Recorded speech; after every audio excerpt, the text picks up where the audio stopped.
স্টেশনত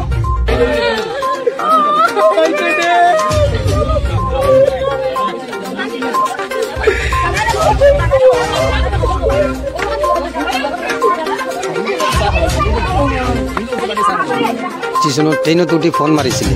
phone মাৰাৰ পিছততো আমি গৈছোঁ আনিবলৈ। 8:20 মিনিটত ফোন কৰিছে, তাৰপিছততো মোবাইলটো অফ হৈ গ'ল। অফ হোৱাৰ পিছততো আমাৰো চিন্তা লাগি গ'ল। তাৰপিছত গৈছোঁ লংকা ষ্টেচন গৈছোঁ। যোৱাৰ পিছততো আমি ট্ৰেইনৰ ডাব্বাই চাইছোঁ। ডাব্বাৰ পোৱা যায়। ইয়াততো বেছি সময় নাথাকে, 4 মিনিটমান না 3 মিনিটমান আছিলে। আমি চবে চাইছোঁ। চোৱাৰ পিছততো আৰু পোৱা নাই।